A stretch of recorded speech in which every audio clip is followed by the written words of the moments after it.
እግዚአብሔር ይመስገን። የእግዚአብሔርን ቃል ደግሞ አብረን እንመለከታለን። ዛሬም የምንመለከተው የመጽሐፍ ቅዱስ ክፍል ከዛ ጋር ይያያዛል።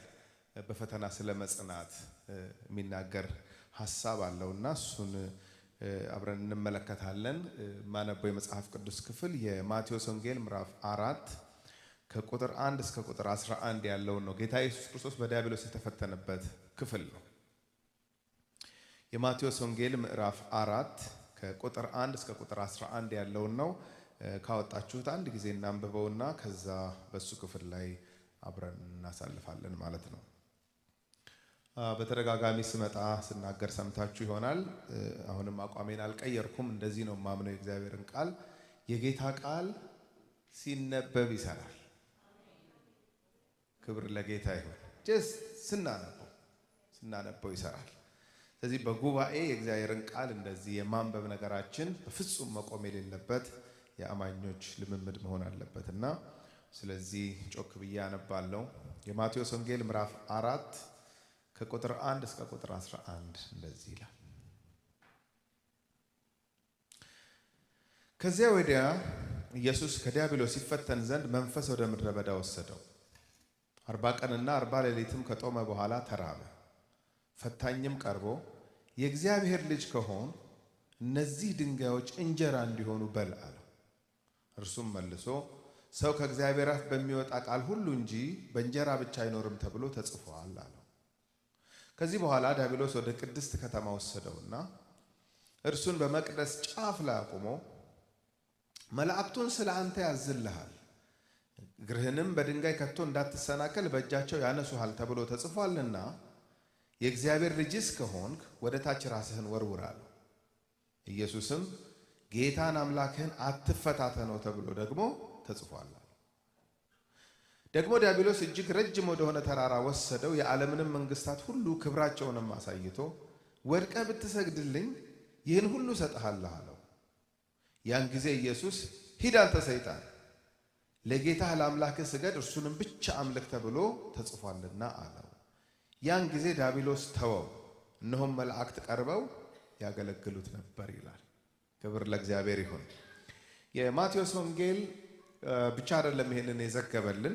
ከአራቱ የወንጌል ጸሐፊዎች ማቴዎስ፣ ማርቆስ፣ ሉቃስና ዮሐንስ ከአራቱ የወንጌል ጸሐፊዎች ሶስቱ ዘግበውታል ይሄንን የኢየሱስን በዲያብሎስ መፈተን ከዮሐንስ በስተቀር ማለት ነው። ማቴዎስ ጽፎታል፣ ማቴዎስ 4 ላይ፣ ሉቃስ ጽፎታል፣ ማርቆስ ጽፎታል፣ ዮሐንስ አልጻፈው። ለምን እንደሆነ አናውቅም። በእርግጥ የዮሐንስ ወንጌል ከሌሎቹ ሶስት ወንጌላት ሌሎች ያልዘገቡትን ብዙ ዘግቧል። እነሱ የዘገቡትን ደግሞ ብዙ ያልዘገባቸው ነገሮች አሉ። እንግዲህ የመልእክት ተቀባዮቻቸው የተለያዩ ናቸው የአራቱም ጸሐፊዎች። ብዙ ምክንያቶች ሊኖሩ ይችላሉ እና ዞሮ ዞሮ ግን ሶስቱ ወንጌል ጸሐፊዎች የኢየሱስ ክርስቶስን በዲያብሎስ መፈተን ጽፈውልናል። ሶስቱም ውስጥ ተመሳሳይ ነገሮች እናገኛለን። አንዳንድ ቦታ ደግሞ አንደኛው የጠቀሰውን አንደኛው ላይ ጠቅሰው ይችላል። ይሄም እንግዲህ የራሳቸው ምክንያት ይኖራቸዋል። መልእክት ተቀባዮቻቸው የተለያዩ ስለሆኑ ጸሐፊዎቹ የተለያዩ ናቸው። የጻፉበት ፐርፐዝ የተለያየ ነው። ስለዚህ ከዚህ የተነሳ ግን ሁሉንም መመልከቱ ሰፊ እይታ እንዲኖረን ሊያደርገን ይችላል። ዞሮ ዞሮ ግን ዛሬ በማቴዎስ 4 ላይ ብቻ ነው ጊዜ የምንወስደው። የተወሰነ ጊዜ ወደ ሉቃስ 4 ላይ ትንሽ ሄድ ብለን በተለይ ማብቂያው አካባቢ ስለሚጠቅም እሱንም ጠቅልለን ለመመልከት እንሞክራለን። ይሄ ክፍል ጌታ ኢየሱስ ክርስቶስ አገልግሎቱን ከመጀመሩ በፊት ያሳለፈው ታሪክ ነው ወይንም ፈተና ነው። ከሱ በፊት ከኢየሱስ ክርስቶስ በፊት መጥምቁ ዮሐንስ ይመጣ እንደነበረ ትንቢት ተነግሮ ነበር። እውነትም እንደተነገረው ትንቢት መጥምቁ ዮሐንስ የሰዎችን ልብ ለጌታ ለማዘጋጀት መንገድ ጠራጊ ሆኖ በነብይነት ሲያገለግል እንደነበረ ወንጌል ይነግረናል። ስለዚህ መጥምቁ ዮሐንስ የሰዎችን ልብ ለማዘጋጀት የንስሐ ጥምቀት እያጠመቀ እያለ ከተጠማቂዎች መካከል አንድ ቀን ኢየሱስ እንዳንድ ተጠማቂ ሆኖ ሲመጣ አየ። ልክ ሲመለከተው አወቀው። ዮሐንስ እንዳወቀው አንድ ቃል ተናገረ። እሱ ቃል ያለው ዮሐንስ ወንጌል ምዕራፍ 1 ቁጥር 29 ላይ ነው። እነሆ የዓለምን ኃጢአት የሚያስወግድ የእግዚአብሔር በግ ብሎ ተናገረ ስለ ኢየሱስ። መቼም እቺ ቃል ብቻዋን ወንጌል ናት ነው ማለት። ክብር ለእግዚአብሔር ይሁን። እነሆ የዓለምን ኃጢአት የሚያስወግድ የእግዚአብሔር በግ ማለት በጣም ጥልቅ የሆነ ንግግር ነው። ጥልቅ የሆነ ቃል ነው። የእግዚአብሔር በግ የሚለው ቃል ምን ማለት ነው? ለምንድነው ከሰዎች መካከል ለይቶ ኢየሱስን ለማንም ያልተናገረውን ዮሐንስ ስለ ኢየሱስ እንዲህ ብሎ ተናገረ? የእግዚአብሔር በግ ብሎ ተናገረ። ምንድነው የእግዚአብሔር በግ ማለት? እስራኤላውያን ለኃጢአት ይቅርታ በእግዚአብሔር ፊት ሲቀርቡ ኃጢአታቸው ይቅር እንዲባልላቸው በጌታ ፊት የበግ መስዋዕት ያቀርቡ ነበር። የበጎች ደም እየፈሰሰ የኃጢአት ይቅርታ እንዲያገኙ እግዚአብሔር ይህን ስርዓት ሰጥቷቸው ነበር። ዮሐንስ ግን ኢየሱስን ሲያየው ምን አለ? በቃ በግ ከዚህ በኋላ አያስፈልግም አለ። ክብር ለእግዚአብሔር ይሁን። ሰው የሚያዘጋጀው በግ አቆመ ከዚህ በኋላ። ለምን? እግዚአብሔር ያዘጋጀው የእግዚአብሔር በግ አለ። አያችሁ፣ እንታረቅ ብሎ እግዚአብሔር የመስዋዕቱን በግ ያዘጋጀ ማን ነው? ራሱ እግዚአብሔር ነው። አሁን ከእግዚአብሔር ጋር ህብረት የጀመርነው እኛ በፈጠርነው መንገድ ሳይሆን እኛ ባቀረብነው መስዋዕት ሳይሆን ራሱ ባቀረበልን መስዋዕት ነው ከሱ ጋር ታርቀን አዲሱን መንገድ የጀመርነው። ስለዚህ የእግዚአብሔር በግ ብሎ ተናገረ። ለማንም ያላለው ደግሞ የዓለምን ሁሉ ኃጢአት ምንም ያደርግ የሚያስወግድ የበግ ደም በማቅረብ በእግዚአብሔር ፊት የኃጢአት ይቅርታ ማግኘት የተሰጠው ስርዓቱ የተሰጠው ለእስራኤል ነው፣ ለአሕዛብ አይደለም።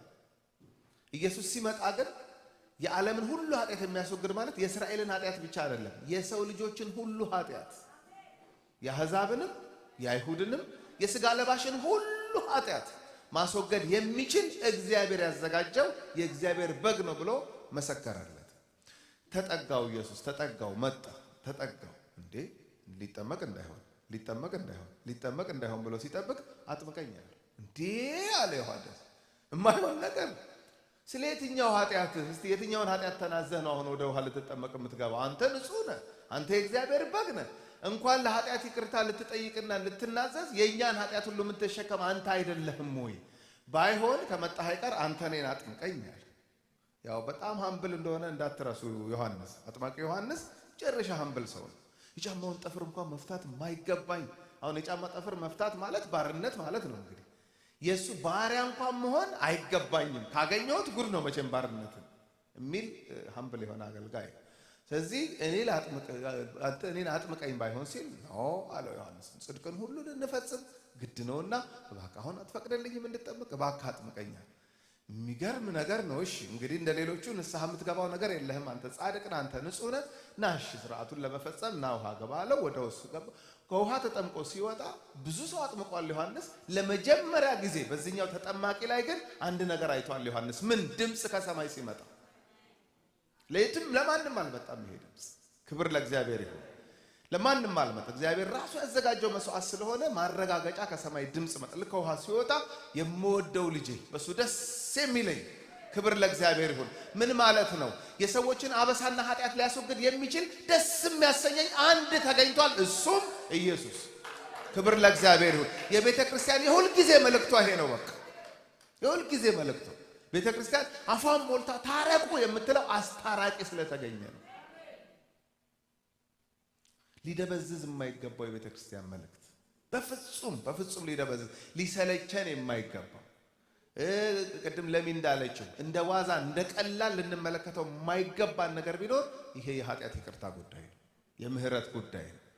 ስለዚህ በሱ ደስ የሚለኝ የምወደው ልጄ ይሄ ነው። በቃ ፈቃዴን ሊፈጽም ከእቅፌ የወረደ ወደ ምድር ስጋ የለበሰ እሱ ነው ደስ የሚያሰኘኝ። ምን ማለት ነው? አንድም ሰው ደስ ሊያሰኘው አይችልም እግዚአብሔርን ከልጁ በስተቀር። ክብር ለጌታ ይሁን። በሱ ውስጥ ሆነን ነው አሁን ብናመልክ ምን ብንል፣ በሱ ውስጥ ሆነን በሱ ተሰውረን እሱ በሰራው ስራ እሱ በከፈለው ዋጋ፣ ያለሱ ምንም ነን። ለዚህ ነው ሁሉ በሱ ከሆነውም አንዳች እንኳን ያለሱ አልሆነም። ስለዚህ ደስ የሚለኝ እሱ ነው አለ ተጠምቆ ሲወጣ። ከዛስ መንፈስ ቅዱስ በርግብ አምሳል ማንም ላይ አልወረደም። ይሄ ማንም ላይ እሱ ላይ ብቻ ይሄ ሲሆን ተመለከተ። ስለዚህ እዛ ድምፅ ውስጥ ምን የሚል ቃል አለ? በሱ ደስ የሚለኝ የምወደው ምን ልጄ የሚል የኢየሱስ ክርስቶስ የእግዚአብሔር ልጅነት ጥምቀት ላይ ተረጋግጧል። እና ዮሐንስ ሰምቷል፣ ምናልባት በዙሪያ ያሉት ሰምተዋል። ይሄንን የሚገርም የእግዚአብሔር ልጅ መጣ፣ የእግዚአብሔር ልጅ መጣ፣ አበሳችንን የሚያስወግድ ኃጢአታችንን ይቅርታ የሚያስገኝልን መሲህ ቤዛችን ምትካችን ተባለ። ልክ ይሄ ሆኖ ጥምቀቱ አልፎ ይሄ ታውጆ የእግዚአብሔር ልጅ ነው ተብሎ ወደ ሚኒስትሪ ሊገባ ሲል 40 ቀን በጦምና በጸሎት ማሳለፍ አስፈልጎት ነበር ጌታ ኢየሱስ ክርስቶስ። እንግዲህ 40 ቀን የምትለው ከሙሴ ታሪክ ጋር ይገናኝብናል። ሙሴ 40 ቀንና 40 ሌሊት ጦሞ በኮሬብ ተራራ ከእግዚአብሔር ጋር የተገናኘበት ሕጉን የተቀበለበት ታሪክ አለ። እነ ኤልያስን ያስታውሰናል። 40 ቀን በበላው ምግብ እስከ ኮሬብ ተራራ ሄደ የሚለው እስራኤል 40 ዓመት በምድረ በዳ መጓዙን ያሳስበናል። 40 የሚለውን ግድ ከዛ ጋር አሶሴት ለማድረግ እንገደዳለን። ምንድናት እቺ 40 ብለን ብንጠይቅ ማለት ነው። እንደ አንድ አይሁዳዊ ጌታ ኢየሱስ ክርስቶስ እንደ አንድ እስራኤላዊ 40 ቀን መጾምና መጸለይ እንደነበረበት እንመለከታለን። ስለዚህ ምዕራፍ 4 ሲጀምር ያው ምዕራፍ 3 ጥምቀቱ ነው፣ ድምጽ መምጣቱ ነው፣ በርግብ አምሳል መንፈስ ቅዱስ በኢየሱስ ላይ መውረዱ ነው። ይሄ ታሪክ ከተከናወነ በኋላ ምዕራፍ 4 ሲመጣ ማቴዎስ ምን ይለናል? ተጠምቆ እንዳበቃ የእግዚአብሔር ልጅ ነው የሚል ድምጽ መጥቶለት እንዳበቃ ሰው ሁሉ ይሄን ሪኮግኒሽን ከሰጠው በኋላ ዮሐንስም ከመሰከረ በኋላ የሚገርም ነው እግዚአብሔር ያለው እየሆነ ነው። እኔን እንደሚያስነሳ ተናግሮ ነበር፣ አስነሳኝ። ከኔ በኋላ ደግሞ የጫማውን ተፍር እንኳን ልፈታ የማይገባኝ ከኔ የበረታ ይመጣል ተብሎ ነበር። ይሄው የበረታውን በዓይኔ ያየሁት የሚገርም ነገር ነው። ከዚህ በኋላ ምን ሊሆን እንደሚችል አላቅም። ለማንኛውም የኔን ደቀ መዛሙርት የሱ ደቀ መዝሙር እንዲሆኑ፣ ምክንያቱም እኔ ማዘጋጀት ነው ስራዬ።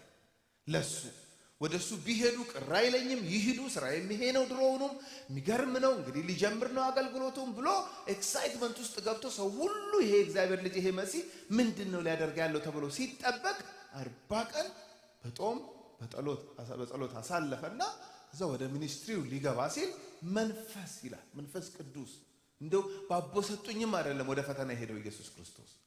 መንፈስ ወደ ምድረ በዳ ነርቶት ወይንም መርቶት በዲያብሎስ ይፈተን ዘንድ ግድ ስለነበረ ፈተናው ጀመረ ይላል ምዕራፍ 4 ቁጥር 1። ከዚያ ወዲያ ከቱ ወዲያ ድምጽ ከመጣለት ወዲያ የእግዚአብሔር ልጅ መሆኑ ከተነገረ በኋላ ከዛ ወዲያ ኢየሱስ ከዲያብሎስ ይፈተን ዘንድ መንፈስ ወደ ምድረ በዳ ወሰደው።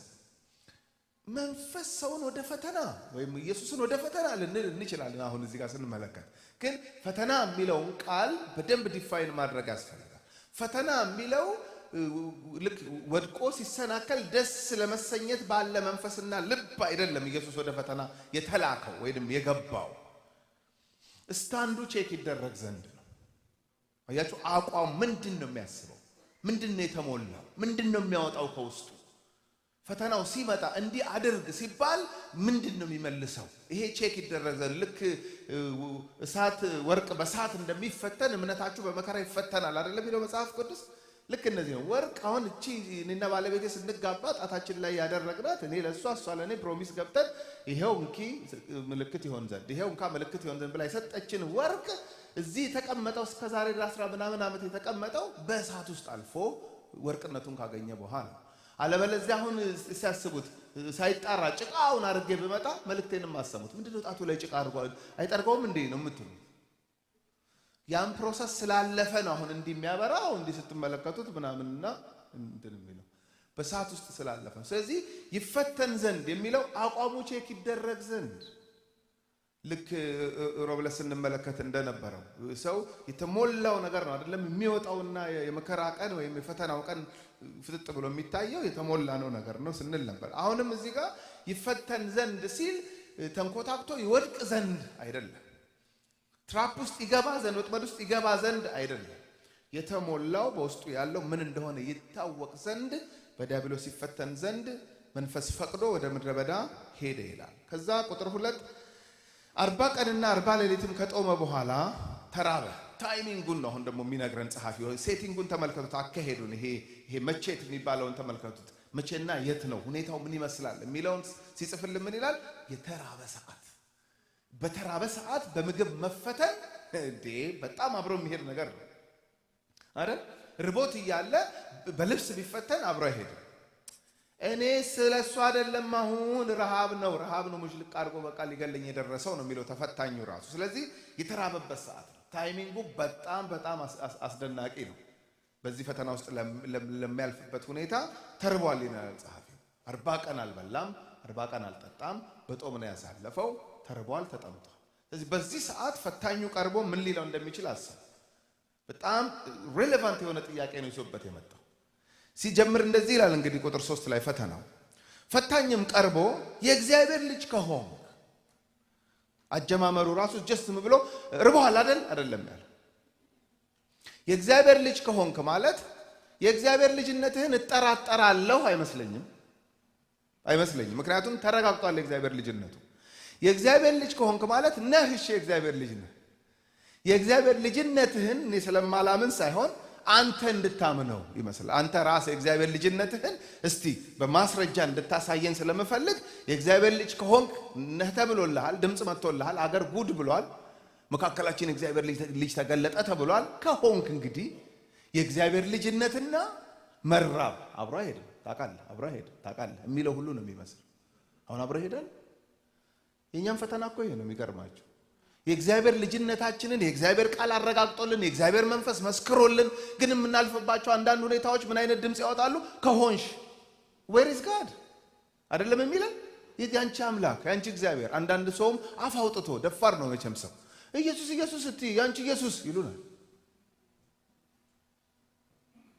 ከሆንክ የእግዚአብሔር ልጅ ከሆንክ አብሮ ማሄድ ነገር በአንተ ህይወት ውስጥ እያየሁ ነው አለው። መጣ አዛኝ መስሎ እስቲ እግዚአብሔር ልጅነትህን አረጋግጥ። ይሄ ጥሩ አጋጣሚ ነው እግዚአብሔር ልጅነትህን ለማረጋጋት በላ እያለው ነው። ስለዚህ የእግዚአብሔር ልጅ ከሆንክ ምን ላድርግ? እነዚህን ድንጋዮች ማለት እየተፈተነ ያለበት ቦታ በድንጋይ እየተሞላ ነው ማለት። ደግሞ የሚገርማችሁ መቼ ነው? የዛሬ ስንት ዓመት ነው? እስራኤልን ለመጎብኘት ከባለቤቴ ጋር ሄደን ነበርና ካየናቸው ቦታዎች አንዱ ኢየሱስ በዲያብሎስ የተፈተነበት ቦታ ብለው አሳይተውናል። በርቀት እንዲህ እልም ያለ ድንጋይ ነው፣ ተራራ ነው እና ፀሐይ ነበረ ሰዓቱ ትዝ ይለኛል። ድንጋዩ ራሱ ያብለጨልጫል፣ አይን ያጭበረብራል። ራሱ ብልጭ የሚል ድንጋይ አይነት እንትን ነው፣ እንዲህ ተራራ ላይ ነው። እንኳን ፈተና ተጨምሮበት ዝም ብሎ ድንጋዩ ራሱ ያጭበረብራል። እንኳን ፈተና ተጨምሮበት እንኳን 40 ቀን ጦሞ 40 ቀን ሳይበላ ሳይጠጣ ቆይቶ በጸሎት ቆይቶ ይህንን ድንጋይ ዳቦ አድርግ የሚል ጥያቄ ቀርቦ ቀርቶ እንዲሁ ቦታው ብዙ ኮምፎርታብል አይደለም። እዚህ ነው የተፈተነው ነው ያልኩት ስመለከተው ቦታው። ስለዚህ በድንጋይ የተሞላ ቦታ ነው ማለት ምንድነው? ምንም የሚበላ የሚጠጣ ምናምን ያለበት አይነት ቦታ አይደለም። አትራክቲቭ አይደለም። በድንጋይ የተሞላ ነው። በቃ ቋጥኝ ምናምን አይነት ቦታ። ስለዚህ እዛ ውስጥ ነው የነበረው። ልብ አድርጎ የእግዚአብሔር ልጅ ነው፣ ግን ድንጋይ የሆነ ቦታ ውስጥ ነው ያለው። እዛ ጋር ነው ፈተና የቀረበለት። ከሆንክ የእግዚአብሔር ልጅ ከሆንክ ይህንን ድንጋይ ምን አድርግ? ዳቦ እንዲሆን ወይም እንጀራ እንዲሆን አድርግ። እንግዲህ እንጀራ የሚለው የኛ አማርኛ ዋና ምግባችን እንጀራ ስለሆነ እንጀራ ይላል እንጂ ሌላውን ትርጉም ብትመለከቱት ዳቦ ምናምን። ዞሮ ግን ሰዎች የዕለት ተዕለት ምግቤ ብለው የሚያስቡትን ነገር ተክቶ ሊገባ ይችላል። ይሄ ቃል ቀይረው ነው በቃ። የእግዚአብሔር ልጅ ከሆንክ ይሄን ሁኔታ ቀይረው። ለምን አይሄድማ? አብሮ አይሄድም። የእግዚአብሔር ልጅ ነህ፣ ግን ደግሞ ይሄው ዙሪያህን ስትመለከተው ደግሞ ይሄ ነው። ስለዚህ ይሄን ቀይረው አለው። ጌታ ኢየሱስ ክርስቶስ የመለሰለት መልስ እንደዚህ ይላል ቁጥር 4 ላይ እርሱም መልሶ ሰው ከእግዚአብሔር አፍ በሚወጣ ቃል ሁሉ እንጂ በእንጀራ ብቻ አይኖርም ተብሎ ተጽፏል አለው። ክብር ለእግዚአብሔር ይሁን። ተጽፏል አለው። ምንድን ነው ተጽፏል ብሎ መመለስ? ኢየሱስ ክርስቶስ የቀደሙት የእስራኤል ልጆች ወይም የቀደመው አዳም በምን ተፈትነው እንደሳተ የእስራኤል ልጆችም ምድረ በዳ ላይ በምን ከእግዚአብሔር ጋር እንደተጣሉ ያውቃል ኢየሱስ። ዘፍጥረት 3 ላይ ታውቃላችሁ። በኤደን ገነት ከተፈጠረው ሁሉ ምን አድርጉ? ብሉ፣ ጠጡ፣ ግን እቺን ብቻ እንዳትበሉ የሚል ክልከላ ተካሂዶ ነበር። ስለዚህ ዲያብሎስ መጥቶ ሲፈትናቸው ወይም እባቡ መጥቶ ሲፈትናቸው ሁሉ እንድትበሉ ተፈቅዷል? አዎ፣ ሁሉም። አዎ፣ በእርግጥ አንድ ያልተፈቀደ ነገር አለ። ምንድነው እሱ? እንደዚህ አይነት ኦኬ፣ ብትበሉ ምን ትሆናላችሁ? እንሞታ አትሞቱ፣ ብትበሉ እንዲህ ነው የምትሆኑት የሚል ፈተና መጣ። የመጀመሪያው አዳም የወደቀው በሚበላ ነገር ነው። እና ብንበላ እንሞትም አትሞቱም እንደሱ እንደምትሆኑ አውቆ ነው፣ እንዳይደረስበት ፈልጎ ነው እግዚአብሔር ነው። አዎ፣ ብልት ከዛ እንደ እግዚአብሔር መሆን አለቀ በቃ። ቬሪ ሲምፕል። ቅጥፍ፣ አዎ፣ ብልት፣ አዎ፣ ከዛስ ልውጥ ወደ ማን? እንደ እግዚአብሔር ወደ መሆን። ኧረ እባክህ፣ አዎ፣ እንሞክረው፣ ሞክሪ። ቅጥፍ፣ ብልት፣ የቀድሞውንም እጥት እንኳን እንደ እግዚአብሔር መሆን ቀርቶ ማለት ነው። በጣም አደገኛ ፈታኝ ነው። አያችሁ፣ የቀድሞውንም ነው ያጡት። ጨርቅ ፍለጋ ምናምን፣ ቅጠል ፍለጋ ምናምን አይደል? ትርምስምሳቸው ነው የወጣው። በላች፣ ለባለቤቷም ሰጠችው፣ በላ። ራቁታቸው መሆናቸውን አወቁ፣ ተሸሸጉ ምናምን። ግን ደስ የሚለኝ ዘፍጥረት 3 ላይ በጣም ይገርመኛል። ደህንነት ከእግዚአብሔር ዘንድ ነው የሚለው ቃል የታመነ ቃል። በእውነት ደህንነት ሁሌ ከእግዚአብሔር ዘንድ። መዳን ከሰው አይደለም፣ መዳን ከአምላክ ነው። መዳን ከጌታ የሚመጣ ነገር። እዛው ሲስት ነው የደህንነት ፕሮሚስ የመጣለት። እዛው ልክ ሲወርቅ ልክ ሲስት ወይኔ ጉዴ ፈላ፣ አንቺ ነሽ ያበላሽኝ፣ አንተ አልበላም ለምን አላልክም ታዲያ? እኔ ባመጣ እኮ መብት ነበር አልበላም ማለት ምናምን ጭቅጭቅ ውስጥ ምናምን ሊገቡ ይችላሉ በዛን ሰዓት። እግዚአብሔር ግን ምን አደረገ? የጠፋው መፈለግ አለበታል። ክብር ለጌታ ይሁን። የጠፋው መፈለግ አለበት። የጠፋው መፈለግ አለበት። there is no fellowship። የታለ አዳም? የታለች ሔዋን? የታለ ደህንነት? ከእግዚአብሔር ዘንድ ነው። መጣና ድምፅ አሰማ። አዳም! አቤት! ብርግግ ያ በኤክሳይትመንት ደስ ብሎ ትብረት የሚያደርግ አዳም ስቷልና ድንብርብሮ ወጥቷል። ሔዋን ደንግጠዋል። አዳም! አቤት! ወዴት ነህ? አያችሁ፣ ወዴት ነህ ባይ አምላክ አለ በሰማይ ዛሬም ድረስ ወዴት ነህ የሚል በቤቱ እንኳን አለን እያለን አንዳንድ ጊዜ ከመስመር ስንወጣ ወዴት ነሽ የሚል አምላክ አለ። it's a promise። ከጌታ ዘንድ ያለን ፕሮሚስ ደህንነት ከእግዚአብሔር ዘንድ ነው። ዮናስ ነው በነገራችን ላይ ያለው አሳ ነባሪ ሆድ ውስጥ ሆኖ እቺን ቃል የተናገረው ዮናስ ምዕራፍ 2 ቁጥር 10 ላይ ምንድነው? እኔ ወደ ፈለኩት መሄድ እችላለሁ። ለምንድነው የሚያስጨንቀኝ? ለምንድነው ወደ ነነዌ ሂድ የሚለኝ? ወደ ተርሴስ መሄድ እችላለሁ፣ መብቴ ነው። እጄ ይሰራል፣ እግሬ ይሰራል፣ እንቀሳቀሳለሁ። በቃ ብድግ ብሎ ሄደ በመርከብ ተሳፍሮ። ከዛ እየሄደ እያለ መናወጥ ጀመር። ጉድ ፈላ። በእነሱ ባህል ደግሞ እንዲህ ሲናወጥ አንድ ሰው አምላኩን በድሏል ተብሎ ስለሚታመን፣ ስለዚህ በቃ ዕቃ መቀነስ ጀመሩ። ቢወረውሩ ምንም መፍትሄ ጠፋ። በቃ ዕጣ እንጣልና እንደዚህ ያደረገ ሰው የጭባ አምላክ ስለሚመሰክርበት እሱ ላይ የጭባ አምላክ ያው የድሮ ዕጣ ሲጣል ዮናስ ላይ ወደቀ። ድንግጥ አለ። ይቅርታ አድርግልን፣ እኛ እንግዲህ አዳልተን አይደለም፣ ይቅርታ አድርግልን፣ በደንባችን እንደዚህ ነው። አምላኩን የበደለ ሰው ካለ እንደዚህ ዕጣ ይወድቅበታል እና ምንድነው ማነህ ወዴት ነህ አሉት። አይ ገብቶኛል፣ ችግሩ እናንተ አይደላችሁም፣ እኔ ገብቶኛል፣ ይዞኛል ማለት ነው። ገብቶኛል። ምንድነው የምታደርጉት? መወርወር ነው። ወርውሩኝ፣ ምንም ማድረግ አይቻልም። እያዘንን እንወረውርሃለን። ወረወሩት። አሳነባሪ ተቀበለው። አሳነባሪ ሆድ ውስጥ ሆኖ ንስሐ ገባ። አይ ነው ደህንነት ከእግዚአብሔር ዘንድ ብቻ እንደሆነ አውቃለሁ። አሳነባሪ ሆድ ውስጥ እግዚአብሔር ያድናል። ክብር ለጌታ ይሁን። ያድናል። በቃ ይሄ ነው ሚራክል ማለት ይሄ ነው። ያድናል፣ እሱ ይችላል። በቃ ለምን? የደህንነት አመንጪ ነው እግዚአብሔር። ያመነጨዋል፣ በየጊዜው ያመነጨዋል። ማዳንን በየጊዜው ለየሁኔታው ላለንበት ለየትኛውም ነገር እግዚአብሔር ዘንድ ማዳን የሚባል ነገር አለ። ስለዚህ የኛ አምላክ አዳኝ ከምን? ከብዙ ነገር። ምኑን እንዘረዝረዋለን? ደህንነት ከእግዚአብሔር ዘንድ ነው።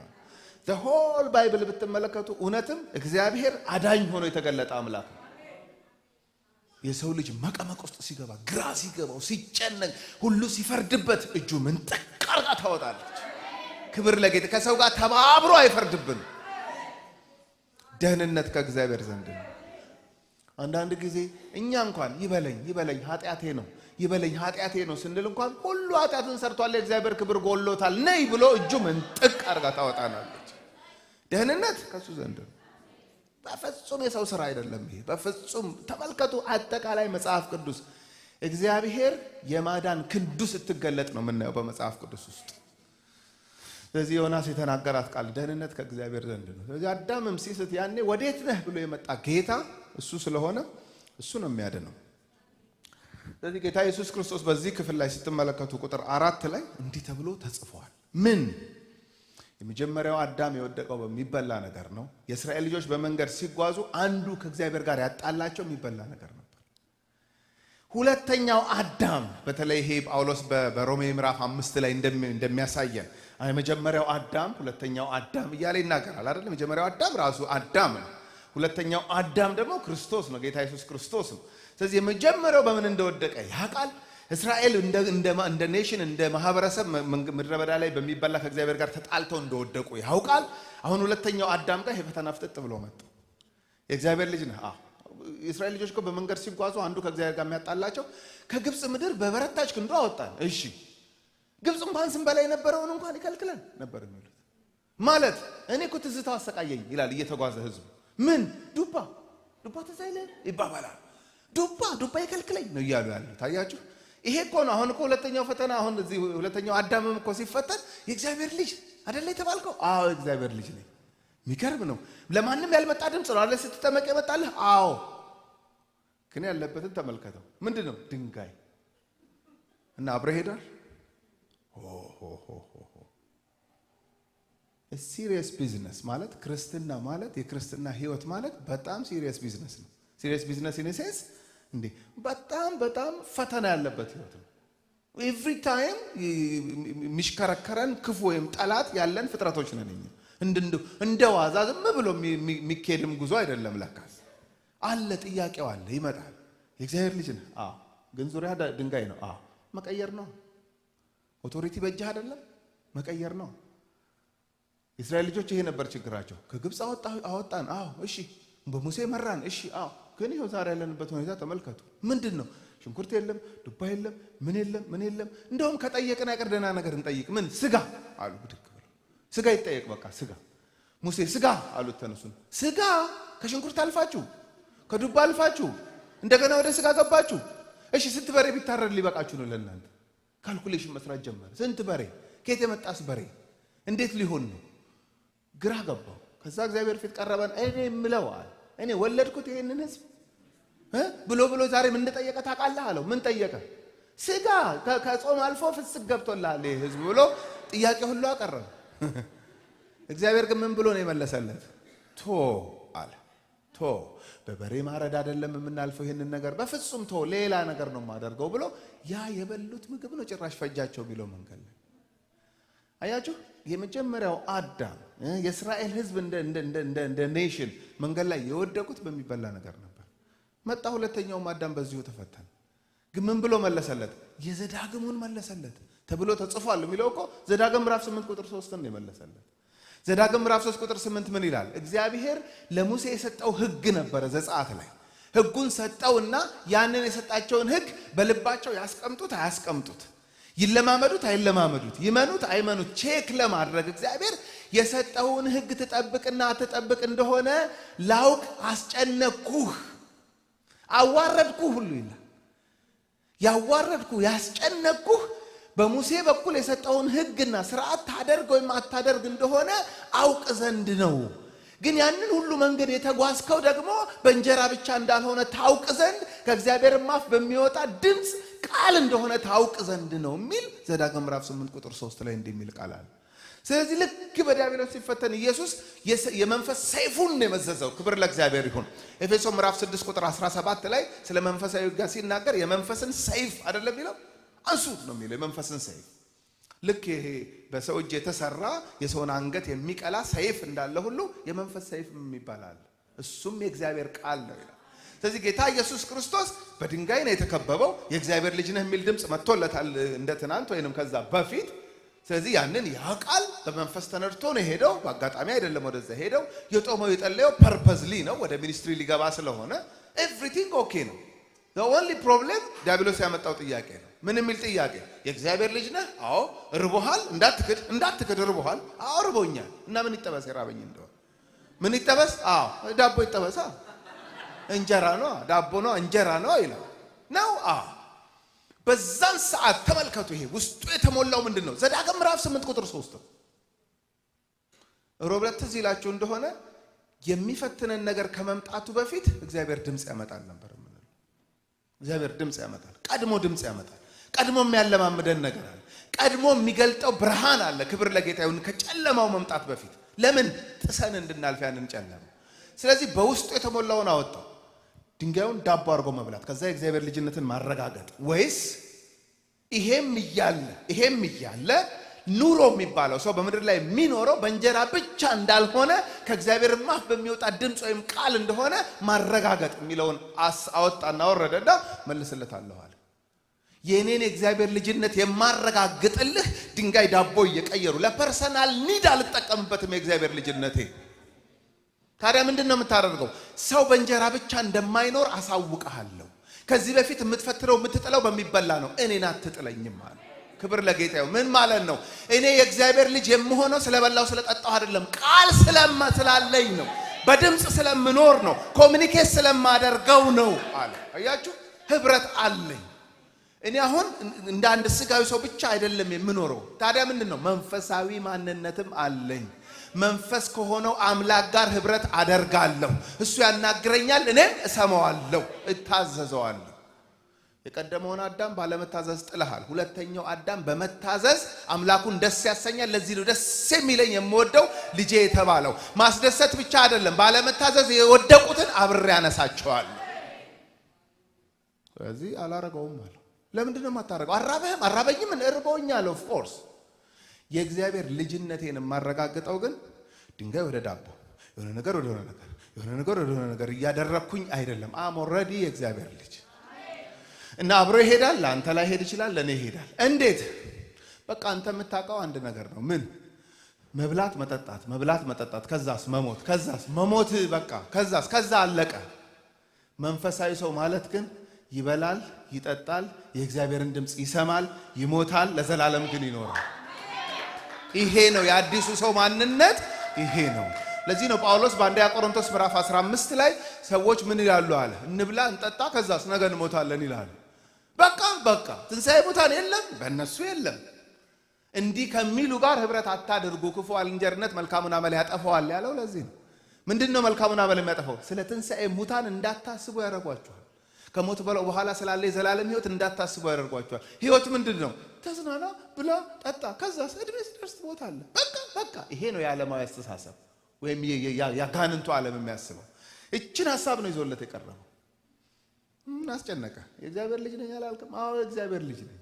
ስትጠመቅ ሰምተሃል፣ ድምጽ ሁሉም መስክሯል። አዎ የእግዚአብሔር ልጅ ነኝ። ኦፍ ኮርስ። ታዲያ ይሄንን ድንጋይ ለምን ዳቦ አታረግም? እኔ የእግዚአብሔር ልጅነቴን ለፐርሰናል ዩዝ አይደለም የምጠቀመው። እና ምንድነው የምታረገው? በእንጀራ ብቻ አልኖርም። ይሄ ማለት ምንድነው? እንጀራ አያስፈልግም አላለም። አደራችሁም፣ ይሄ ስህተት ትምህርት ነው የሚሆነው። ኢየሱስ እንጀራ አያስፈልግም ብሏል ልንል አንችልም። ከዚህ ክፍል ተነስተን አያስፈልግም አላለም። ሰው በእንጀራ ብቻ ግን ምን አያረግም? አይኖርም። ሰው ሲል ምን ማለት ነው? መንፈሳዊ ሰው ማለቱ ነው። ሌላው ሰው በእንጀራ ብቻ ሊኖር ይችላል። ምክንያቱም መኖር መሞት ነው የህይወት ፕሪንሲፕላቸው። እኔ ግን አለ ጌታ፣ እኔ እንደ አንድ ሰው እንደ አንድ እስራኤላዊ ያየኸኝ እንደሆነ እኔ እንዲህ ነው የምኖረው። ምን? ድምፅም እየሰማሁ ነው የምኖረው፣ ከእግዚአብሔርም አፍ በሚወጣ ቃል እንጂ። ይሄ የሚያሳየን ምንድን ነው? ዲያብሎስ ኢየሱስን እንደፈተነው እያንዳንዳችንን ይፈትነናል። በፈተና ውስጥ ስናልፍ ግን ትልቁ ሚስጥር ምንድን ነው? የመንፈስ ሰይፍ ይዞ መገኘት። ያንን የመንፈስ ሰይፍ የእግዚአብሔር ቃል ነው ስለሚል የመለሰለት ያንን የእግዚአብሔር ቃል ነው። ይሄ የእግዚአብሔር ቃል ማን ውስጥ ነበረ? ኢየሱስ ውስጥ ነበረ። ስለ አዲሱ ኪዳን ሲናገር፣ ስለ አማኞች ሲናገር መጽሐፍ ቅዱስ ምን ይላል? ሕጌን በልቦናቸው እጽፈዋለሁ። አዲሱ ኪዳን የድንጋይ ልብ አውጥቼ የሥጋ ልብ እሰጣቸዋለሁ ይልና በአዲሱ ኪዳን ለሚገቡ አማኞች አንዱ ፕሮሚስ ምንድን ነው? ሕጌን በልቦናቸው። ድሮ በጽላቱ ላይ ነው አይደለም የሚጻፈው። አሁን ግን የእግዚአብሔር ቤተ መቅደስ ማደሪያ እያንዳንዱ አማኝ ስለሆነ በዛ አማኝ ልብ ውስጥ የሚጻፈው የእግዚአብሔር ሕግ ነው፣ የእግዚአብሔር ፈቃድ ነው። ስለዚህ ፈተናው ሲመጣ ምንድን ነው የምናደርገው? የተገለጠችውን የእግዚአብሔርን ፈቃድ ከልባችን እያወጣን መልስ መስጠት ነው። ደስ የሚለው ነገር የአቋም መግለጫን እንደ ዲያብሎስ የሚያከብር አላየው። ልክ አሁን መንግስታት ይሰበሰቡና ስብሰባ አድርገው ዜና ስንሰማ የኢትዮጵያ መንግስትና የኤርትራ መንግስት፣ አሁን መቼም ልበል እንግዲህ ጥሩ ሰዓት አይደለም ራሱ ሰዓቱ ስራስ ዜና እንደዚህ እንሰማለን። ይሄ ሁለት ሀገራት ምናምን ያቋም መግለጫ ሲያወጡ ወይም አንድ ሀገር ለብቻዋም ያቋም መግለጫ ምናምን ስታወጣ እንሰማለን እንደዚህ። እና በኢትዮጵያ መንግስትና የኤርትራ መንግስት ወይም የሱዳን ወይም እንደዚህ ባለ 10 ነጥብ ያቋም መግለጫ አወጡ ይባላል። ባለ 10 ነጥብ ያቋም መግለጫ ምናምን ምንድነው? አቋማቸውን አሳወቁ ማለት ነው። ከዚህ በኋላ በድንበር ላይ እንደዚህ፣ በእንትን ላይ እንደዚህ፣ በኢኮኖሚው ላይ እንደዚህ ምናምን ብለው የተስማሙበትን ያቋም መግለጫ ያወጣል። ልክ እንደዚሁ በመጽሐፍ ቅዱስ ውስጥ ስመለከት አሁን ኢየሱስ በዲያብሎስ ሲፈተን አቋሙን ተናገረ። በቃ ያቋም መግለጫውን ተናገረ። በገለጠው ያቋም መግለጫ ላይ ክርክር አልገጠመ ማለት አልገባኝም። ድንጋዩን ዳቦ አላደርግም ካልክ ታዲያ ምን ልታረገው ነው ምናምን የሚል ለካ ያዳምጣል አልኩ። ክብር ለጌታ ይሁን። ማለት አዳማጭ ጠላት ስላለን እግዚአብሔር ይባረክ። ቀጥ ሾር የሚል ማለት እኮ ነው። በቃ ሾር በቃ ነው። በቃ ሌላ ጥያቄ ይዤ ልምጣ ነው እንጂ ያለው እዛው ላይ አልተሽከረከረም። እንዲህ አቋምን መግለጥ ጥሩ ነው ታዲያ አልኩኝ። በቃ ክብር ለእግዚአብሔር ይሁን። የሚያዳምጥ ሾር የሚል ጠላት ተገኝቶ ነው። ሽክክ የሚል ጠላት ማለት ነው። በቃ ኖ ስትሉት ነው እሺ ብሎ ሽክክ ብሎ የሚሄድ ከሆነ ተመስገን ነው። ናግማ ያረግ ገብታችኋል እዛው እየተሽከረከረ እየጨቀጨቀ ማለት ግን አልገባኝም ግን ቆይ ሰው ከእግዚአብሔር አፍ በሚወጣም ቃል ስትይ ቃልን እስቲ በሁለት ዘርዝሪልኝ ምናምን ብሎ ማይጨቃጨቅ ጠላት ተገኝቶ ነው እዚህ ለሰን እኔ ያገኘሁት ለሰን አንዱ ይሄ ነው ለካ አቋምን መግለጥ ያስፈልጋል አልኩ አገራት ብቻ አይደሉም መንግስታት ብቻ አይደሉም ባላንስ 6 ነጥብ ባለ 4 ነጥብ ያቋም መግለጫ አማኝ በየለቱ ነው ያቋም መግለጫ የሚያወጣው በየለቱ ኖ ይያል እውነትም ደግሞ የእግዚአብሔር ሰዎች በመጽሐፍ ቅዱስ ውስጥ ስናያቸው እንዲህ አይነት እንት ሲቀርብላቸው ኖ አሉ አይደለም የሚለው እንግዲህ ይሄ ህይወት ኖ የሚባልበትም ነው የስ የሚባልበትም እንደ ጌታ ፈቃድ የሆነውን የጌታ ፈቃድ ምን እንደሆነ መርምራችሁ ፈትናችሁ አይደለ የሚል በብርሃን ተመላለሱ የሚለው አሉ ኦፕሽኖች ይመጣሉ ጥያቄዎች ይመጣሉ ከዛ ሲያዋክበን ከነዛ ነገሮች መካከል የጌታ ፈቃድ የሆነውን እየለየን የስ በዚህ ሄዳለሁ ኖ በዚህ አልሄድም እያለን አቋማችንን እየገለጠን የምንኖረው ህይወት ውስጥ ነው የገባን ይሄን ከማን እንማራለን ከጌታችን ከኢየሱስ ክርስቶስ እንትን አላለም አይገርምም አፌ ላይ እኮ ነው የቱ ጋር ነበረ እቺን ማልፈባት አንድ ቃል ትዝ ትለኛለች ግን ጠፋችብኝ የቱ ጋር ነበረ የሚል እንትን ውስጥ አልገባም ኦሬዲ ልብ ውስጥ አለ ያቃል እሱን ነው የመዘዘው ይሄ የሚያሳየው ምንድነው በቃል መሞላት ወሳኝ ነው ይሄ ደግሞ እንዲሆን የጌታ ፈቃድ ነው የጌታ ፈቃድ መሆኑ ደግሞ የምናውቀው በምንድነው የሆነ ነገር ሊገጥመን ሲል ቀድሞ ድምጹን ያመጣልናል ቀድሞ ቃሉን ያመጣልን ቀድሞ ባይብል ስተዲ ላይ እናጠናዋለን የሚገርማችሁ ነው ቀድሞ የሆነ ሰው ድንገት ደውሎ ይገርምሻል በልቤ የሚፈስ ቃል ብሎ ያወራልናል ቀድሞ በሆነ መንገድ ወይ የሆነ እንትን ውስጥ እናየዋለን ያንን ቃል በቃ ስለዚህ አስቀድሞ የመንፈስን ሰይፍ ያዚዘንና ፈተናው ሲመጣ እየመዘዙ ብቻ መቅላት ነው ክብር ለጌታ ይሁን የዛሬ 13 ዓመት ከ13 ዓመት በፊት ነው አሩሲ ውስጥ ለአገልግሎት ተጠርቼ መሄድ ነበረብኝ ባለቤቴ የ7 ወር እርጉዝ ሆና እያመማት ነበረ ደሟ በጣም ከፍ ይያለ ዶክተሯ ስራ እንዳትሰራ ትረፍ ብሎ ኮምፕሊትሊ ስራውን አቁማ እኔ ዊዝድሮ አድርጌ ከኮሌጅ ስራውን ሙሉ በሙሉ ተረክቤ እኔ ማኔጅ እያደረኩ እየሰራን ነበር ያለነው ቤት በቃ ተቀምጣ ማለት ነው እና ማገልገል ነበረብኝ ተጠርቼ ከያስኩት ቆይቷል ፕሮግራሙ መሄድ ነበረብኝ ሄድኩኝ እየነዳው ሄድኩኝ አገልግዬ የማታውን ፕሮግራም ጨርሼ ማታ 8 ላይ ባባበሻ ማታ 2 ሰዓት ላይ ማለት ከምሽቱ 2 ሰዓት ላይ ጨርሼ 125 ኪሎ ሜትር ድራይቭ አድርጌ አዲስ አበባ መግባት ነበረብኝ ምክንያቱም እሷ ቤት ብቻዋን ስለሆነች መምጣት አለብኝ እየሄድኩኝ እያለው ስለ ፕሮግራሙ ሳስብ ስዘጋጅ በልቤ ሞላው ቃል ነበርና እሱን ቃል አስተምሬ ነው መመለሰው እና ማስተምረው ቃል በተለያየ መከራ ውስጥ ስታልፉ ድንቅ ነገር እንደመጣባችሁ አትቁጠሩ የሚለውን ቃል ነው ይሄ አንደኛ ጴጥሮስ ምዕራፍ 4 ቁጥር 12 ጀምሮ ያለውን ቃል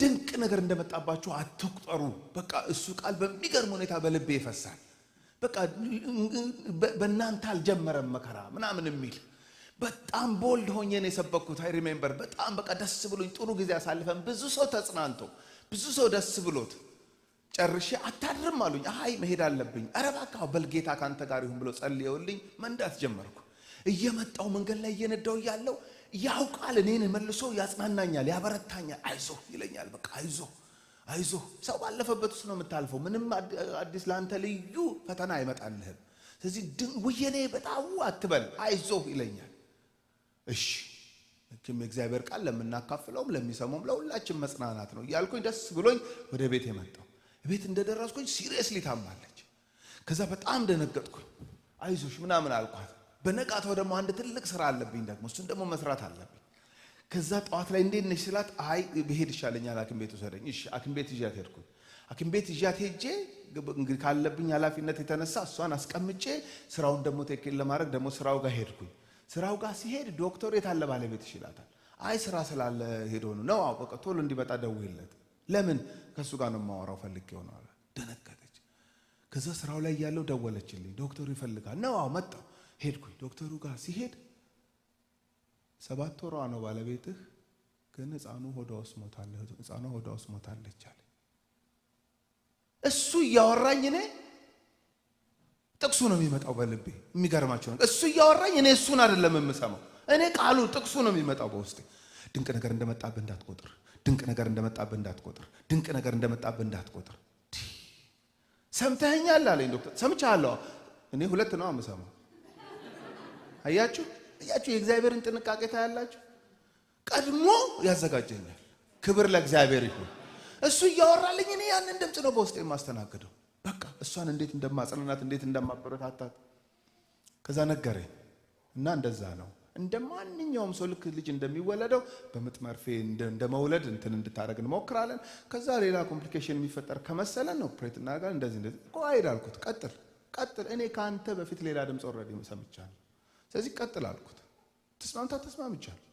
እሺ ከዛ እንዳሉት እግዚአብሔር ረድቷት እንደሚወለድ ሰው በምጥ መርፌ አድርገው ተገላገለች። እዛው ጋር ጸለይን በእግዚአብሔር ፊት። ቴንኪው ጌታ ሆይ በቃ አሁን ይሄን ወይ የኛ ከማንም አይገጥም እኛ ያለፍንበት ላንል።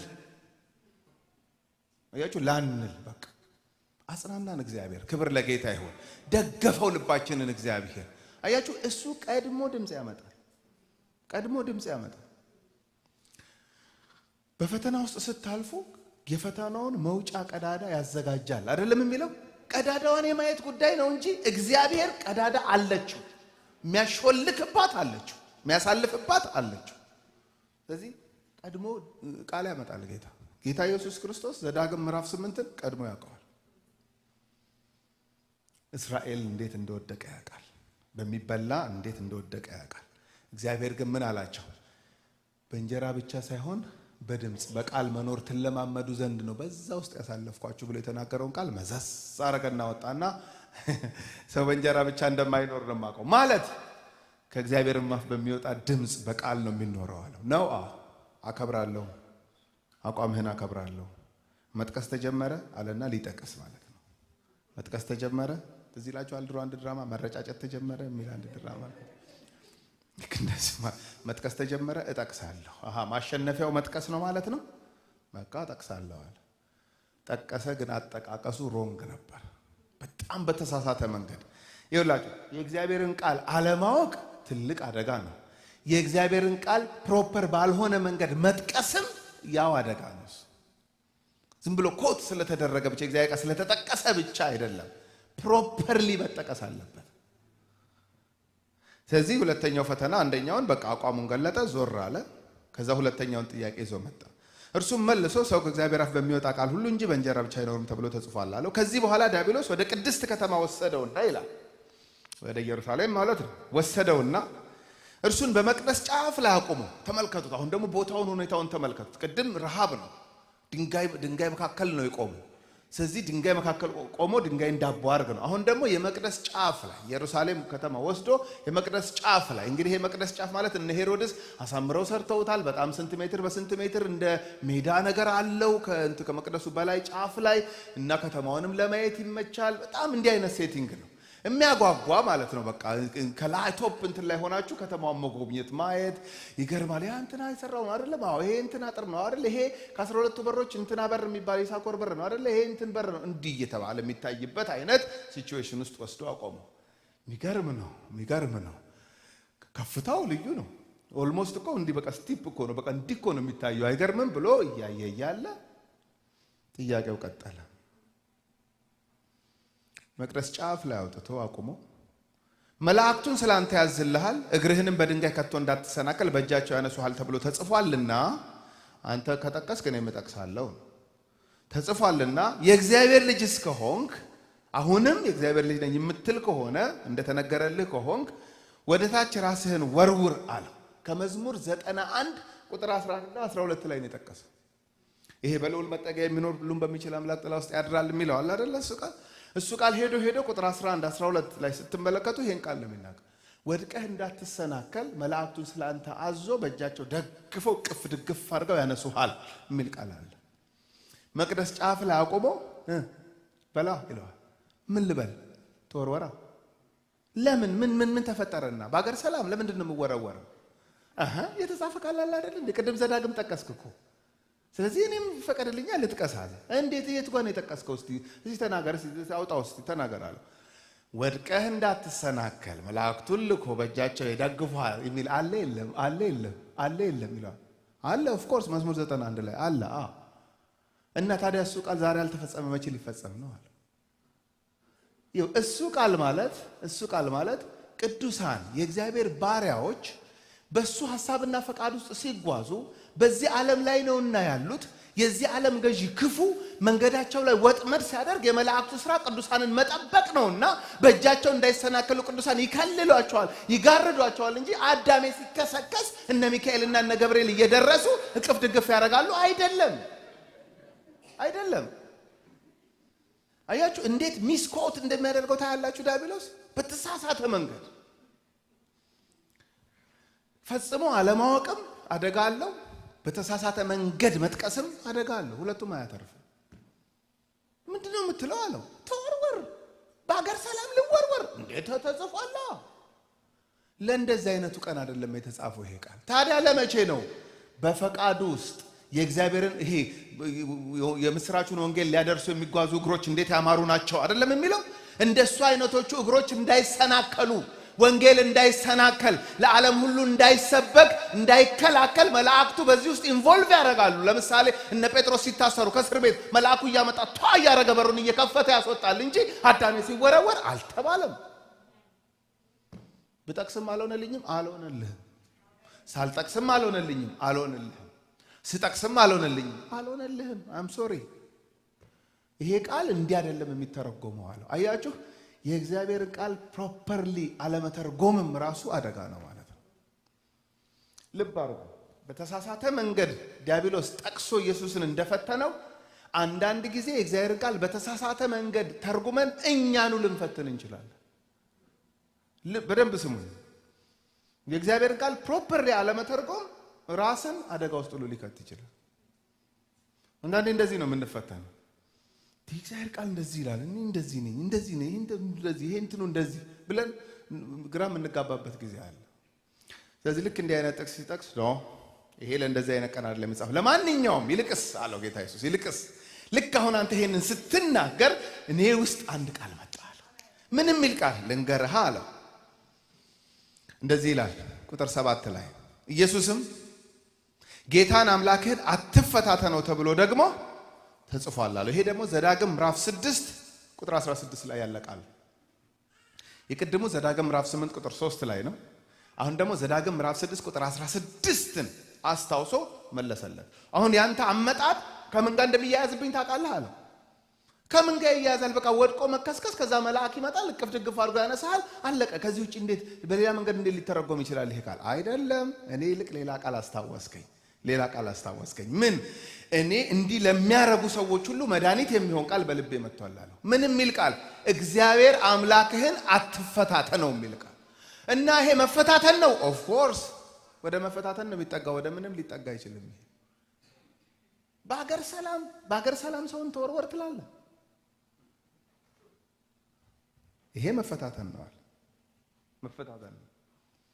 እግዚአብሔር ደግሞ ምን ብሎ ተናግሯል? ህዝቡን አትፈታተኑኝ ብሎ ተናግሯል። አትፈታተኑኝ ማለት ስለማልችል አይደለም፣ ማላደርገው ስለማልችል አይደለም፣ ፈቃዴ ስላልሆነ፣ ሐሳቤ ስላልሆነ። ስለዚህ ማይሆን ዊርድ የሆነ ነገር እያሰባችሁ ወይም እየጠየቃችሁ ወይም እያደረጋችሁ እኔን አትፈትኑ ብሎ እግዚአብሔር ቀድሞ ተናግሮ ነበርና አሁን ይሄ የመጣበት አመጣጥ እግዚአብሔርን የመፈተን አይነት አመጣጥ ነው። እኔ ደግሞ እንደ አንድ አይሁዳዊ፣ እንደ አንድ እስራኤላዊ፣ እንደ አንድ እግዚአብሔርን እንደሚታዘዝ እግዚአብሔር ባሪያ እዚህ ጋር የሚገባኝ እንዲህ ነው አለው። ምን? አምላኬን አልፈታተነው።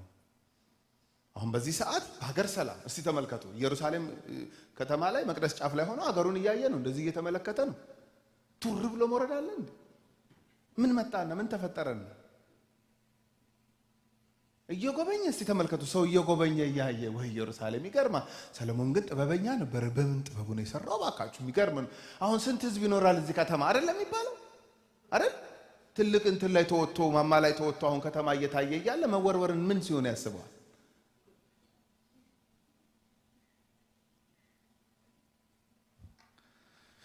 ይሄ መፈታተን ነው አለው። መፈታተን አይደለም አላለው። እንደ ዲያብሎስ የአቋም መግለጫ የሚያከብር አላየሁ። እግዚአብሔር ይስጠው አይባልም፣ አይስጠው። ልል ነበር። እግዚአብሔር ይስጠው እንዳልል ምንድን ነው የሚሰጠው? ምን እየነሳው ነው ምን ይሰጠው? ግን አያችሁ አቋም መግለጫ እንዴት እንደሚያከብር። ክርክር አልገጠም። እግዚአብሔር አምላክህን አትፈታተን ተብሎ ተጽፏል። ለኔ ይሄ መፈታተን ነው ሲሉ መፈታተን አይደለም ቆይ እንነጋገራ ምናምን አላለም ነው። ኦኬ የሞት ሞቴን ሶስተኛ ጥያቄ ሞክራለሁ። ከቀናኝ ቀናኝ፣ ካልቀናኝ ደግሞ ቆይቼ ደግሞ ወይ በጴጥሮስ ውስጥ ወይ በአንድ ሰው ውስጥ መጣለሁ ብሎ እንትን አደረገ። ከዛ ሶስተኛዋን ልሞክር አለ። በቃ ሶስተኛዋን ልሞክር። በቃ ሳልጠቅስም አልሆነልኝም፣ ጠቅሼም አልሆነልኝም። አሁን ደግሞ ሳልጠቅስ አለ። አያችሁ ሳይጠቅስ ጠቅሶ ሳይጠቅስ ይሞክራል። ይሄ ዙሪያችሁን ይዞራል አይደለም የሚለው። ሶስተኛውን ጠይቀዋለሁ እስቲ ቆይ ከመለሰ አለ። ደግሞ ዲያብሎስ ይላል ቁጥር 8 ላይ ደግሞ ዲያብሎስ እጅግ ረጅም ወደ ሆነ ተራራ ወሰደው፣ የዓለምንም መንግስታት ሁሉ ክብራቸውንም አሳይቶ። የዓለምን መንግስታት ማለት ይሄ ቅድም በእንትኑ እስራኤልን ነበር ወይም ኢየሩሳሌምን ነበር፣ መቅደሱ አካባቢ ከተማውን ብቻ። አሁን ደግሞ ወደ መቅደስ ጫፍ አይደለም ወደ ረጅም ተራራ ወስዶ ስለ ዓለም ያስረዳዋል። ይኸውልህ እንግዲህ ዮርዳኖስ ከዚህ መልስ ነው፣ ሶሪያ በዚህ በኩል አለች እና በደቡብ ሄድክ እንደሆነ እነ ኢትዮጵያ እነ የመን ምናምን እንትን አሉ። በዚህ ሄድክ ደግሞ እንደሆነ እንደዚህ አለ፣ ይሄ እንደዚህ አለ እና በእስያ በምን እንደዚህ በምስራቅ በምዕራብ እያለ ሁሉን ያሳየው። እሺ ያው በአሁን ሰዓት እንግዲህ ሮማውያን ናቸው እንት እየገዙ ያሉት። ከነሱ በፊት ግሪኮች ነበሩ። ከዚህ በኋላ ማን እንደሚነሳ አናውቅም። ለማንኛውም ግን ይኸውልህ የዓለም መንግስታት ክብራቸው ምናምን ከሌህን ህዝብ አለው፣ ይሄን ወታደር አለው፣ ይሄን እንደዚህ አለው ምናምን። እሺ አሁን ሁሉ ምትነግረኝ ምን ለማድረግ ነው አለው። ክብራቸው ነው። ክብር አትወድም እንዴ ነው። አያችሁ የመጀመሪያው በሚበላ ነው። ሁለተኛው በሴኩሪቲ ነው፣ ሲከሰከሱ በመትረፍ ነው። ሶስተኛው ደግሞ በክብር ጉዳይ ነው። ደግሞ እነዚህ ገርማቸው የሰው ኒዶች ናቸው ማለት ሰው የሚኖርላቸው የሚለፋላቸው ነገሮች ናቸው። ስለዚህ የዓለም ክብር አለው። እሺ የዓለም ክብር ምን ይሁን ታዲያ? ምን ይሁን እንድሰጥህ ትፈልጋለህ አለው። አንተ እጅ ነው ያለው ለመሆኑ? አሁን እጅ ነው ያለው። እናንተ ነህ የምታድለው ለሰው ይሄንን? እኔ ነኝ ለፈለኩት እሰጠዋለሁ። እና አሁን ምንድን ነው የምትለው? ጀስት አንድ ነገር ነው የምታረገው።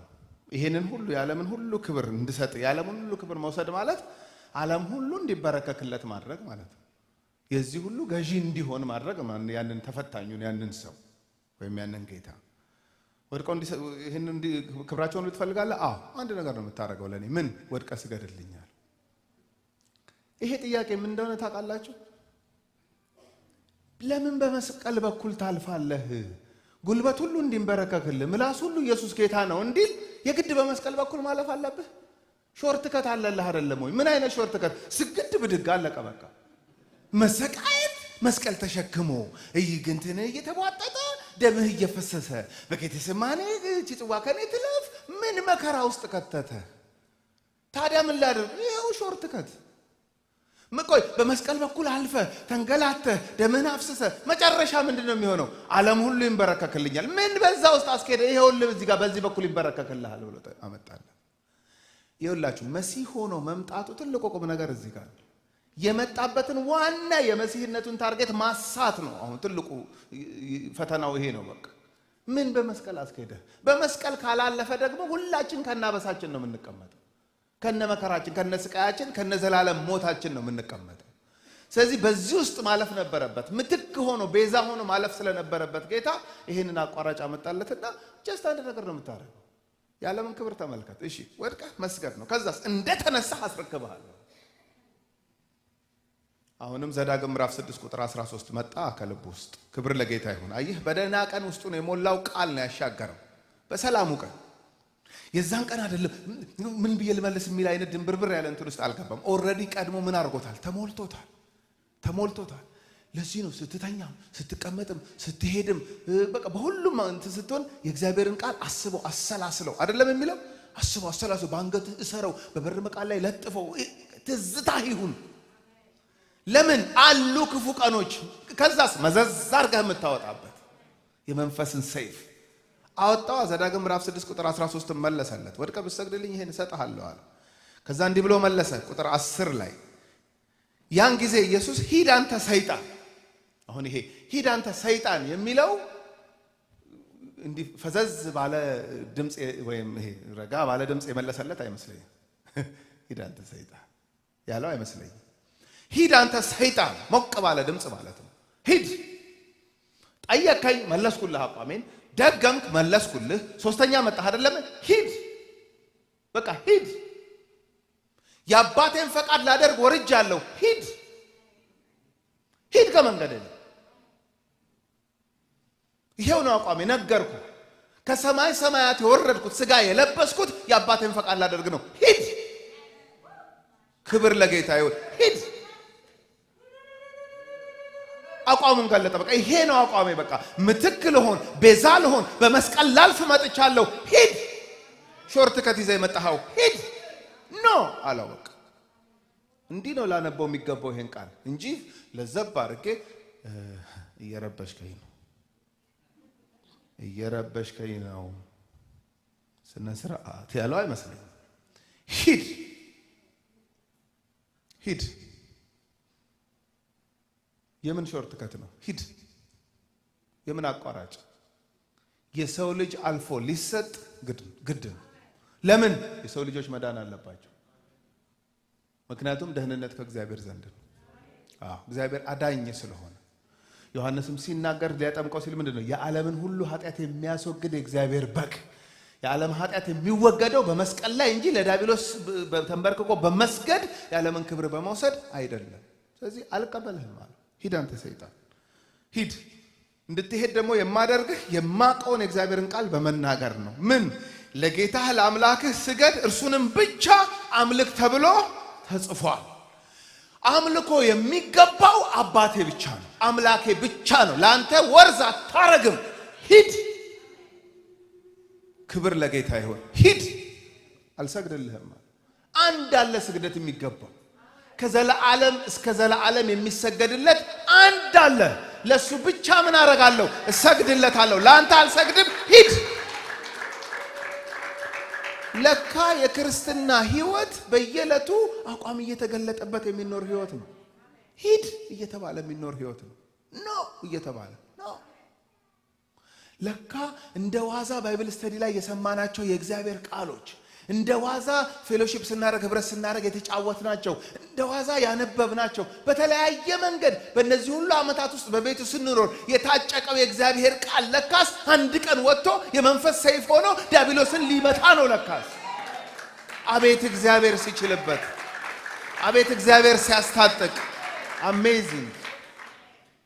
አያችሁ፣ ይሄ የዓለማውያን ወግ አይደለም፣ የመንፈሳውያን ሰዎች ወግ ነው። አሁን እያወራን ያለን ለዓለማውያን ሞኝነት ምንድን ነው የሚያወሩት? ምንድን ነው ቢባባሉት ሊሉ ይችላሉ። አንድ መንፈስ የጠጣን ግን ይገባናል ምን እየተባባልን እንዳለ። በዚህ በጨለማ ዓለም ውስጥ የመንፈስን ሰይፍ እያስታጠቀን ያንን እየመዘዙ መኖር ምን እንደሆነ እኛ እንግባባለን። አዎ ለዓለማውያን አይገባቸውም ይሄ። ስለዚህ ጌታችን መድኃኒታችን ኢየሱስ ክርስቶስ አቋሙን የገለጠ ጌታ ነው። ኖ ሂድ ሂድ አንተ ሰይጣን፣ አንተ ወርዝ አታረግም። አምልኮ ለአንተ አይገባህም። ስግደት ለአንተ አይገባህም። ምን አግብቶህ ከነጭራሹ ማሰገድ መስገድ ምናምን ምን አግብቶህ አንተ? በመስቀል አልፋለሁ፣ ጉልበት ሁሉ ለኔ ይንበረከካል። በመስቀል አልፋለሁ፣ ምላስ ሁሉ የኔን ጌትነት ይናገራል። ግን በመስቀል አልፌ የሰው ልጆች ከነ ፍዳቸው ከነ ስቃያቸው ተቀምጠው ወድቀ ስገድልኝና ይሄን ክብር እሰጣለሁ። አይደለም አይደለም። የእግዚአብሔር ክብር ማለት በኃጢአት የወደቀውን የሰውን ልጅ አትርፎ ለዘላለም ከራሱ ጋር ሲያኖር ነው የእግዚአብሔር ክብር ማለት። ሰው ሁሉ ኃጢአትን ሰርቷል። የእግዚአብሔር ክብር ምን አድርጎታል? ጎሎታል። የጎደለንን ክብር መልሰን የምናገኘው ኢየሱስ ምትክ ሆኖ በመስቀል ላይ ለኛ ካለፈ በኋላ በእሱ አማካኝነት ከእግዚአብሔር ጋር ስንታረቅ፣ አዎ እሱ ነው የእግዚአብሔር ክብር እንጂ ለዓለም መንግስታት ሳሳይተህ ወድቀ ስገድልኝ ይሄን እሰጥሃለሁ ኖ። የዚህ ዓለም መንግስታት አይደሉም። በሰማያዊ ስፍራ አለ የሚባለው ሁሉ ይንበረከክልኛል። ስለዚህ እንዲህ አይነት ሾርት ከት አልቀበልህም አለው። ልክ ሶስተኛውን ሲመልስለት ያን ጊዜ ዲያብሎስ ተወው፣ እነሆም መላእክት ቀርበው ያገለግሉት ነበር ይላል። ምክንያቱም ወደሚቀጥለው ሚኒስትሪ መሄድ ስላለበት መላእክት በዝርዝር ባይጻፍልንም ግን ያገለግሉት ነበር። እንግዲህ መንገዶችን እንዴት እንደሚያመቻቹለት እንግዲህ አናቅም። በዛን ሰዓት ግን አንዱ ፈተና ምንድን ነበረ? ወድቀህ ራስህን ከዚህ ላይ ወርውርና ጣልና መላእክት መጥተው ያገልግሉህ ነው አይደል የተባለው? ወድቆም ሳይሰድ መላእክት ግን አገልግለውታል። ክብር ለጌታ ይሁን። ስለዚህ ዲሴፕሽን ነው። ዲያብሎስ ዲሲቭ ያደርጋል፣ ሰው ያታልላል። እየጠቀሰም ሳይጠቅስም በጣም በቃ ሰውን ያታልላል። ማቴዎስ ሲነግረን ዲያብሎስም ተለየው ነው የሚለው። አሁን የማቴዎስን ብቻ የተመለከትን እንደሆነ በቃ ተለየው በቃ ተሸነፈ ብለን ልናስብ እንችላለን። ሉቃስ ግን እንደሚል ታውቃላችሁ? ሉቃስ 4 ላይ እስከ ጊዜው ተለየው ነው የሚለው። ምን ማለት ነው? እስከ ጊዜው ተለየው ቀን ጠብቆ ደግሞ ሊመጣ ማለት ነው። እና መጣ ወይ? ኦፍ ኮርስ መጣ። በምን መንገድ? በሌላ መንገድ፣ ባልተጠበቀ መንገድ መጣ። የቅርቤ በሚለው በጴጥሮስ በኩል መጣ አንድ ቀን። እቺ በመስቀል ማለፍ የምትባለው ነገር ሄዴክ ናት እንግዲህ ለዲያብሎስ። ምክንያቱም የዲያብሎስ ራስ የሚቀጠቀጠው መስቀል ላይ ነው። ተፈጸመ አይደል ያለው ኢየሱስ መስቀል ላይ። ምንድነው የተፈጸመው? ማአት ነገር ነው የተፈጸመው። ምን ተፈጸመ እንዴ? የተነገረው ፕሮሚስ ሁሉ ተፈጸመ እዛ ላይ። የሰው ልጅ አበሳና ስቃይ ተፈጸመ፣ አበቃ እዛ ጋር። እሷ እንዳትሆን ነው እንግዲህ ትልቁ ግብግብ። ስለዚህ ጌታ ኢየሱስ ክርስቶስ ደቀ መዛሙርቱን ሰብስቦ ያው እንግዲህ የሰው ልጅ ይላል። የሰው ልጅ ምን? አንተ? አዎ እኮ የሰው ልጅ ስለ እኔ ነኝ። ከዚህ በኋላ ስናወራ ልብ አድርጎ የሰው ልጅ ካልኩ ስለ ራሴ ነው የማወራው። እሺ ምን የሰው ልጅ ምን? የሰው ልጅ ያው ይተፉበታል አንተ ላይ። አዎ ያሰቃዩታል አንተን። አዎ ያንገላቱታል። ለምን? አረ ማንገላታት አይደለም። ቆይ ይቀጥላል። አዳምጡኝ እናንተ እኮ ስለማታዳምጡ ነው ችግራችሁ። እሺ ከዛስ? ያንገላቱታል፣ ይተፉበታል፣ ይሰድቡታል፣ ይገሉታል አንተን። አዎ ይሰቅሉታል አንተን። አዎ ይቀብሩ አንተን። አዎ ይነሳ። ከተነሳህማ አላሉም ማለት ይነሳል እንኳን እያላቸው ምንም እንትን አይሰጣቸውም። እነሱ ብሽቅ ነው የሚሉት፣ እየተናደዱ ነው የሚሄዱት። ምንድነው ይሄ ሰው ልጅ አልፎ ይሰጣል? እቺ ነገር ደጋግሞ ሲናገር ሰምተዋል? አዎ ሰምቻለሁ። እኔ ሰምቼ እንዳልሰማ ይሆንኩኝ ነው እንጂ የሆነ እንደዚህ የሚላት ነገር አለች። እኔ አትጥመኝም ሲሉ ጴጥሮስ ብድግ አለ አንድ ቀን። እኔ እናገራለሁ ዛሬ አለ። በቃ እኔ ነገር አላልፈውም ዛሬ። በቃ ይሄ አልፎ ይሰጣል፣ ይንሰቃያል፣ ይንገላታል። አልፈልግም። እኔ የሚንገላታ መሲህ አልፈልግም። ነግሶ የሚያነግስ ነው እንጂ የሚሰቃይ ነው። ነግሶ ማንገስ እኮ በመስቀል ካለፈ በኋላ ነው። ሳይሰቀል ማንገስ የሚባል ነገር የለም። ስለዚህ ይሄ ስላልገባቸው እነሱ በጣም ተሰቃይተዋል በዚህ ንግግሩ። ጴጥሮስ አንድ ቀን ብድግ አለና እኔ እናገራለሁ ዛሬ አለ። በቃ ጌታ ሆይ አለ። በቃ ጌታ ሆይ ይሄ አይሆንብህም ብሎ ገሰጸው ሁሉ ይላል። ጴጥሮስ ጉደኛ ሰው፣ ደቀ መዝሙር መምህሩን ገሰጸ ማለት ጉድፈላ ማለት እኮ ነው። በቃ አይሆንብህም ብሎ ገሰጸው። ልክ ሲገሰጸው ጌታ ኢየሱስ ክርስቶስ ረጋ ብሎ ጴጥሮስ እዚህ ጋር እየነካ ይኸውልህ እንዴት መሰለህ፣ አየህ ይኸውልህ አንተ ሳይህ ቅን እንዲሁ አፍህ ነው እንጂ ልብህ ምናምን አይደለም ያለው። ማን ይሄን በጴጥሮስ አፍ ውስጥ ማን እንዳወራ አውቁት። አንተ አይደለህም። ይሄ አሁን ያወጣኸው አንተ አይደለህም። ባለፈው ፈተና አመጣ፣ ሶስቱንም ፈተና በእግዚአብሔር ቃል መለስኩለት፣ ሹክክ ብሎ ሄደ። ለጊዜው እንደተለየኝ እኔም አውቄዋለሁ፣ ይሄው መጥቷል አሁን። ስለዚህ አሁን አንተ ሰይጣን ስል ጴጥሮስ ቅር እንዳይልህ አንተን አይደለም ራሱን ባለፈው ያባረርኩትን ነው። አያችሁ አንተ ሰይጣን ሂድ። ደሴም ቃል ማቴዎስ 4 ቁጥር 11 ላይ ያለችውን ቃል ማቴዎስ 16 ላይ ደገማት እንደገና። ሂድ አንተ ሰይጣን። አያችሁ ሂድ ልስራበት ስራዬ፣ ሂድ ወደ መስቀል ልሂድበት። ክብር ለጌታ ይሁን። ይህንን ስንመለከት ጌታ ኢየሱስ ክርስቶስ ያዳነን ቪዚብል የሆነ አገር እያየ በአደባባይ ተሰቅሎ ነው ያዳነን። ስለዚህ አናፍርም። ውሽቅሽቅ ያለ ድብቅብቅ ያለ አይደለም ወንጌል። ፊት ለፊት ተሰቅሎ፣ ክብር ለጌታ ይሁን። ፊት ለፊት ፔናልቲያችንን ተቀጥቶልን በአደባባይ አገር እያየ፣ ክብር ለእግዚአብሔር ይሁን። ደግሞ ደስ እያለው ፈቅዶ ወዶ ያዳነን ጌታ ነው የኛ ጌታ። ስለ ኃጢአቱ አይደለም፣ ስለ እናንተ የሚፈስ የአዲስ ኪዳን ደም፣ ስለ በደሉ አይደለም፣ ስለ እናንተ የሚቆረስ የአዲስ ኪዳን ስጋ እያለ ነው አይደለም የተናገረው። ስለ እናንተ ስለኛ። ስለዚህ ደስ እያለው ያዳነን ጌታ ስላለን ደስ እያለን እናገለግለዋለን። ደስ እያለው ያዳነን ጌታ ስላለን ደስ እያለን እናመልከዋለን በዘመናችን ሁሉ። ሂድ አንተ ሰይጣን ብሎ መለሰ። ስለዚህ ፈተናውም ዛሬ አሸነፍን ማለት ነገ አይመጣም ማለት አይደለም፣ ይመጣል። በፈተናው ሰዓት የመንፈስ ሰይፍ ነው ማለፊያ የሆነው። ክብር ለጌታ ይሁን። ስለዚህ ይሄ በየቀኑ በዲቮሽን ታይም ሊሆን ይችላል፣ በስልክ ስናወራ ሊሆን ይችላል፣ በባይብል ስተዲያችን ሊሆን ይችላል፣ እንደዚህ እግዚአብሔርን ቃል ልንሰማ ልናመልክ በምንሰበሰብበት ጊዜ ሊሆን ይችላል። የምንሞላው ቃል ስራ ይሰራል። ክብር ለጌታ ይሁን። ስለዚህ ጊዜ ዝም ብለን የምናጠፋ ሰዎች አይደለም። መሄጃ ስላጣን የምንሰበሰብ ሰዎች አይደለም። አለ የመንፈስ ሰይፍ የሚመዘዝበት ቀን አለ፣ ሁኔታ አለ። የዛን ሰዓት እያወጣን ያቋም መገለጫ እየገለጥን የምንገሰግስ ጀግኖች ነን። ክብር ለጌታ ይሁን። ጠላታችን ደግሞ የሚሰማ ነው። ክብር ለጌታ ይሰማል። ያቋም መገለጫን በደንብ አድርጎ ይሰማል። እግዚአብሔር ይመስገን። እንኳንም እንደዚህ ሆነስ። የማይሰማ ቢሆን ችግር ነበር። አልሰማውም የሚል ቢሆን ኖሮ ይሰማል። ደግነቱ ይሰማል። ከሰማ ደግሞ እኛን እናገራለን። ክብር ለጌታ ይሁን። ስለዚህ ጌታ ቀድሞ ያስታጥቃል ልጆቹን፣ ቀድሞ ድምፅ ያመጣል፣ ቀድሞ መረዳትን ግጥም ያደርጋል ውስጣቸው። የመጡ መረዳቶች ፈተና ማለፊያዎቻችን ናቸው። ክብር ለጌታ ይሁን። ኢየሱስ ጌታ ነው። እንጸልይና ጌታን አመስግነን እንጨርሳለን።